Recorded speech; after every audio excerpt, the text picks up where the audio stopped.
Hi friends, இன்றைக்கி ஒரு mini vlog தான் பார்க்க போகிறோம்.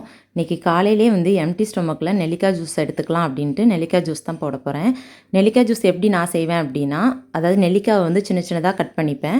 அதுக்கப்புறம் ஒரு சின்ன துண்டு இஞ்சி, அதுக்கப்புறம் கொஞ்சமாக இந்துப்பு, இதை வந்து நல்லா அரைச்சி ஃபில்ட்ரு பண்ணி எடுத்துக்கணும். நம்ம புதினா வேணும்னாலும் சேர்த்துக்கலாம், அது வந்து வாசனை நல்லாயிருக்கும். அதுவுமே வெயிட் லாஸ்க்கு வந்து ரொம்ப நல்லது. அதுக்கப்புறம் முன்னாடிலாம் பார்த்திங்கன்னா ஃப்ரெண்ட்ஸ், நான் வந்து அரிசி தோசை தான் அதிகமாக எடுத்துக்கிட்டு இருந்தேன்.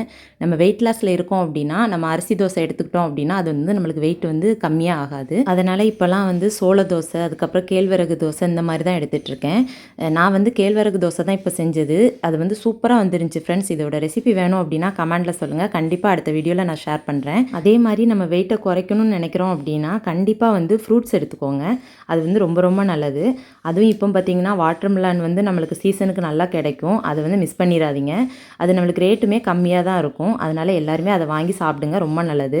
அதுக்கப்புறம் இன்றைக்கி காலையில் எனக்கு பிரேக்ஃபாஸ்ட் பார்த்திங்க அப்படின்னா கேழ்வரகு தோசை, அதுக்கப்புறம் எக்கு, அதுக்கப்புறம் கொஞ்சமாக ஃப்ரூட்ஸு. ஓகே ஃப்ரெண்ட், இந்த வீடியோ உங்களுக்கு பிடிச்சிக்குன்னு நினைக்கிறேன். வீடியோ பிடிச்சா லைக் பண்ணுங்கள். அடுத்த ஒரு சூப்பரான வீடியோவில் பார்க்கலாம். பாய்.